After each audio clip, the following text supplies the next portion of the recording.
بسم اللہ الرحمن الرحیم الحمد للہ رب العالمین الصلاة والسلام علی رسولہ الامین۔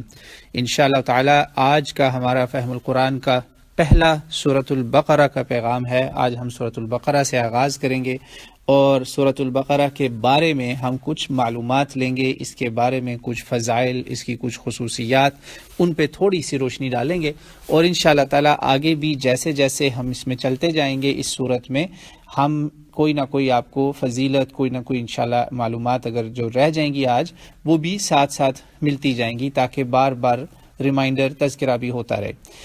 یہ قرآن پاک کی دوسری سورت ہے، سورت کا نمبر ہے دوسرا نمبر، اس کے بعد اس کے اندر آیات ہیں 286، نمبر 2 ورسز 286، 286 آیات، اور یہ اتری کہاں پہ؟ مدینہ منورہ میں، رسول اللہ صلی اللہ علیہ وسلم پر ہجرت کے بعد میں یہ اتری۔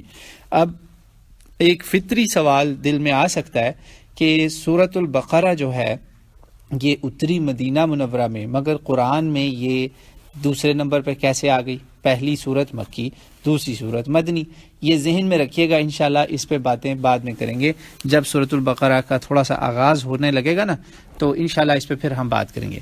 آج اس کے ہم تھوڑی سی فضیلتوں پہ روشنی ڈالتے ہیں کہ یہ سورت کے بارے میں ہمیں کچھ معلومات اور اس کے کچھ فضائل، جسے انگلش میں کہتے ہیں ورچوز اینڈ بینیفٹس، اس کے اندر کیا کیا باتیں ہیں، اس کے بارے میں ہمیں کیا پتہ چلتا ہے۔ اس کے بارے میں ہمیں سب سے پہلی بات تو یہ ذہن میں رکھنی چاہیے کہ رسول اللہ صلی اللہ علیہ وسلم جن پہ اللہ نے قرآن اتارا، اور قرآن پاک اللہ تعالیٰ نے ان کو کہا کہ اس قرآن کو تم نے لوگوں کو سمجھانا ہے، کما ارسلنا فیکم رسولا منکم یتلو علیکم آیاتنا، یہ تم ہمارے پاس ہماری آیتیں تم پر تلاوت کرے گا، تمہارے لیے تمہارا تزکیہ کرے گا، اور تمہیں کتاب کا علم دے گا اور حکمت سکھائے گا، اور تمہیں وہ سکھائے گا جس کا تمہیں علم نہیں تھا۔ یہ کام جو ہے نا اللہ کے نبی نے بہت بطریق احسن یعنی کہ نہ صرف the good the best بلکہ the most excellent جسے کہتے ہیں نا احسن طریقے سے اس کو مکمل کیا۔ تو ذرا آئیے ایک سیمپل کے طور پہ میں آپ کو 3 آج باتیں بتاؤں گا جس میں سورۃ البقرہ کی آپ کو فضیلت پتہ چلے گی اللہ کے نبی کی زبان مبارک سے۔ ابو امامہ الباہلی رضی اللہ تعالیٰ عنہ فرماتے ہیں قال رسول اللہ صلی اللہ علیہ وآلہ وسلم اقرأ القرآن فإنه يأتي شافعا لأصحابه اقرأ الزہراوین البقرہ وآل عمران۔ اتنی سی بات کا بھی آپ ترجمہ سنیے، بہت پیاری بات ہے۔ آپ نے کہا قرآن کی تلاوت کرو، یہ قیامت کے دن اپنے صاحب کے لیے، جو اس کو پڑھے گا، جو اس کے ساتھ صحبت رکھے گا، یعنی کہ دوستی تعلق قرآن سے جو قائم کر لے گا نا، اس کے لیے یہ شفاعت کرنے آئے گا یہ قرآن۔ اور تلاوت کرو ان 2 روشن صورتوں کی، اقرأ الزہراوین البقرہ وآل عمران، یعنی بقرہ اور آل عمران، یہ سورہ نمبر 2 اور سورہ نمبر 3 بقرہ اور آل عمران، ان کی تلاوت کرو۔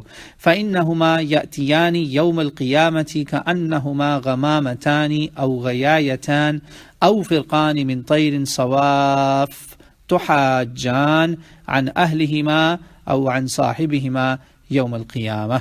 بہت ہی زبردست آپ نے بات آگے کھول کے آپ نے واضح کر کے بات بیان کر دی کہ یہ کیسے سورۃ بقرہ اور عمران جو ان کو کیوں 2 روشنیاں، 2 روشنی کے مینار، 2 بہت بڑے جسے کہتے ہیں نا پول، منرٹس آف لائٹ، 2 روشنیاں کیوں کہا پہلے تو بتایا پورا قرآن ہی تمہارے لیے شفاعت کرے گا قیامت کے دن، تو اس سے تعلق قائم کرو، اور خاص خصوصاً بالخصوص جسے کہتے ہیں نا اسپیشلی ویری امپورٹنٹلی البقرہ اور آل عمران کے ساتھ۔ کیوں؟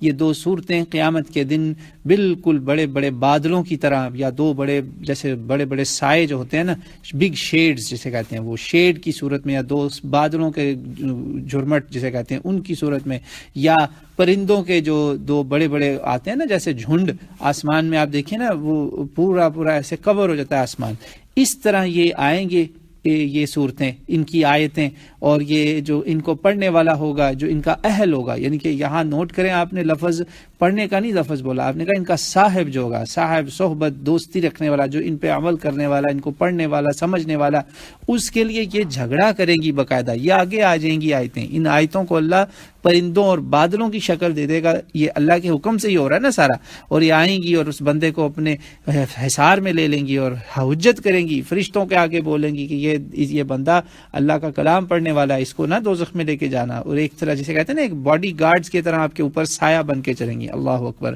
ایک سیٹلائٹ پروٹیکشن جسے آج کے زمانے میں آپ اگر تصور میں امیجنیٹ کرنا چاہیں تو یہاں ہوگی بات آدھی تقریباً 1/3 رہ گئی پیچھے بات. آگے بہت زبردست آپ نے بات کہی. رسول اللہ صلی اللہ علیہ وسلم نے مزید آپ نے کہا اس بقرہ کی تلاوت کرو. اب آپ نے پہلے پورے قرآن سے بات شروع کی, پھر آپ نے بقرہ اور آل عمران کی خوبصورت روشنیاں ہونے کی بات کی اور ان کا مقام بتایا, اور اب خاص بقرہ کا مقام آپ بتانے لگے. آپ نے کہا اس بقرہ کی تلاوت کرو. ذرا سنیے گا حدیث اور اس کے اندر کیسا لفظوں کا آپ نے وہ بیلنس دیکھیے گا, اور سبحان اللہ. تو یہ میں آپ کو پڑھ کے بتاتا ہوں باقی کا یہ حصہ. اقرأ البقرہ فإن أخذها برکہ وترکها حسرہ ولا تستطيعها البطلہ. بقرہ برکہ حسرہ بطلہ, یہ بقرہ صورت کے ساتھ 3 بڑے بڑے لفظ رسول اللہ صلی اللہ علیہ وسلم نے بتائے. اس کی فضیلتیں 3 بڑی اعلیٰ بتا دیں کہ اس کی تلاوت کرو. اقرأو کا ہے, ریڈنگ نہیں ہے, یہ ریسائٹیشن ہے, خاص تلاوت ہے جس میں تلاوت لفظی اور تلاوت حکمی 2 طرح کی تلاوتیں ہوتی ہیں. یہ ایک وہ ہے جو صرف پڑھنا ہی پڑھنا ہے زبان سے, اور ایک وہ ہے جو میں اور آپ اس وقت کر رہے ہیں, میں بھی اور سننے والے بھی, کہ ہم انشاءاللہ سن رہے ہیں اور ہم اس پہ عمل کریں گے سمجھ کے. یہ جو ہے نا حکمی کی اللہ تعالیٰ مجھے آپ کو توفیق دے. تو آپ نے کہا یہ کام کرو, جو اس کو پکڑ لے گا مضبوطی سے اس کام کو, اس کے لیے برکتیں ہی برکتیں, اور جو اس کو چھوڑ دے گا اس کے لیے حسرتیں ہی حسرتیں, یعنی کہ مایوسی حسرت کے او آئی وش وہ حال ہو جائے گا. اور یہ یاد رکھیے اللہ کے نبی نے بہت بڑی ایک مہر لگا دی کہ جو باطل کام کرنے والے لوگ ہیں نا, اور بطلہ یہ ہیں جادوگر اصل میں, خاص طور پہ وہاں پہ صحابی کا قول موجود ہے ساتھ ہی وضاحت میں کہ البطلہ بلغنی السحرہ, کہ جو جادوگر ہوتے ہیں نا, جادوگرنیاں جادوگر, ان کو بالکل توفیق نہیں ہوگی, استطاعت ہی نہیں رکھیں گے کہ یہ سورہ بقرہ کے ساتھ اپنا تعلق کوئی کام کر سکیں. یعنی سورہ بقرہ خود ہی ان سے دور, اللہ تعالیٰ اس کو اللہ کے حکم سے وہ دور ہوگی ان سے. سبحان اللہ. یہ ہے جی مکمل حدیث جس میں قرآن کی فضیلت, بقرہ اور آل عمران کی فضیلت, اور وہ کیسے بندے کے لیے جو ہے نا ایک حفاظتی حصار قائم کریں گی اس کے اوپر, اور شیڈ بن جائیں گی یا پرندوں کے جھرمٹ کی طرح جھنڈ آئیں گے جیسے. اور تیسرا ہے جی خاص بقرہ کا مقام کہ اس میں برکت ہے اور نہ پڑھنے والے کے لیے حسرت ہے, اور جو باطل ہے وہ جادوگر والے باطل یا کوئی بھی برائیاں اس میں آ سکتی ہیں, ان کو توفیق نہیں ہوگی بقرہ کے پاس بھی جانے کی. اللہ اکبر. یہ ہے جی حدیث بہت زبردست فضیلت سورہ بقرہ کی. تفسیر قرآن کی آپ کوئی بھی اٹھائیں, جیسے طبری ہے, ابن کثیر ہے, بغوی ہے, ان تفسیروں میں ملے گی. شرح سنہ میں امام بغوی لے کر آئیں اس کو, امام مسلم صحیح مسلم میں 804 نمبر, امام احمد 2267 نمبر, طبرانی 8ویں جلد غالباً 138 نمبر ہے اس کا, اور حدیث کا نمبر ہے 7542 138 صفحے پر, صحیح الجامع 1165.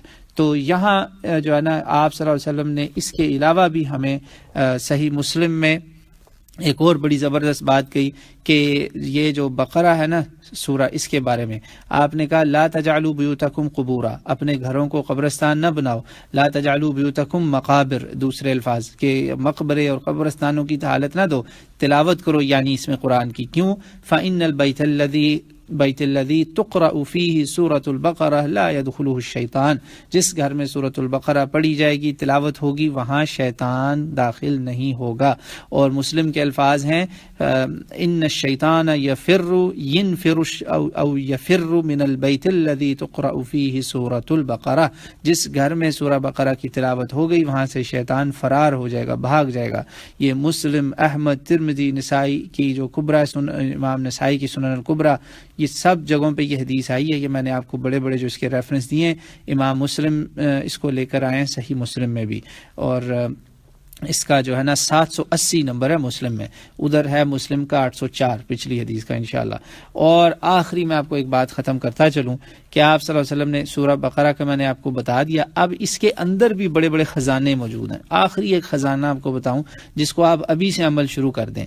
جو اس کا آخری رکوع ہے نا, اس کو آخری 2 آیتوں کا نام دیا گیا, مگر وہ پورا رکوع آمن الرسول سے شروع ہوتا ہے اور وہ جاتا ہے آخر تک، بالکل چھوٹے سے 3 آیتیں ٹوٹل، یہ آمن الرسول سے شروع ہو کے اور وہ دعاؤں پہ اختتام ہوتا ہے۔ بخاری مسلم دونوں جگہ یہ موجود ہے، متفق علیہ ہے۔ آپ صلی اللہ علیہ وسلم نے فرمایا، بخاری مسلم کے نمبر میرا خیال آپ یہ بھی لکھ لیں، شاید یہی ہوں گے، 4723 اور 807 نمبر مسلم کا۔ آپ نے کہا جو بندہ یہ حصہ، یہ جو سورہ بقرہ کا نا 2 آیتیں یا آخری رکوع اس کو کہہ لیں، یہ تلاوت کر کے سوئے گا نا رات کو، یہ اس کے لیے پوری رات کے لیے کافی ہو گیا۔ سبحان اللہ۔ دیکھیں بعض دفعہ ہوتا ہے لوگوں کے لیے نہیں اٹھا جاتا، عبادت کا موقع نہیں مل رہا، تہجد کے لیے نہیں اٹھا جا رہا، مشکل سے فجر پہ اٹھ رہے ہیں، یہی بس آپ تلاوت کر کے سو جائیں نا تو آپ کے لیے بہت بڑا اس میں خزانہ چھپا ہوا ہے۔ آپ صلی اللہ علیہ وسلم نے اس کی فضیلت اس رکوع کی بھی مزید اور بتائی ہے، جس میں سے ایک یہ ہے کہ یہ معراج پہ آپ صلی اللہ علیہ وسلم کو نصیب ہوئی تھی، اور یہ اللہ کے خزانوں میں سے ایک خزانہ ہے، یہ بھی اور فضیلتوں میں روایات میں اس کا ذکر ملتا ہے۔ تو یہ 3 بڑی فضیلتیں آج آپ نے سن لی ہیں سورہ بقرہ کے بارے میں، اور کافی معلومات سن لی۔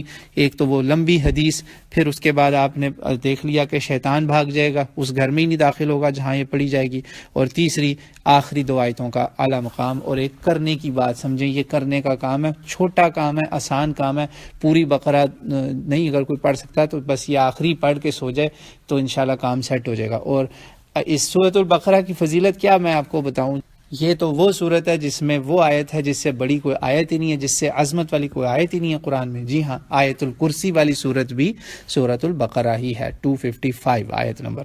اللہ تعالیٰ مجھے اور آپ کو اپنی کتاب کو صحیح طرح، اپنے کلام کو سمجھنے، سننے اور اس پہ عمل کی توفیق عطا فرمائے۔ واللہ اعلم۔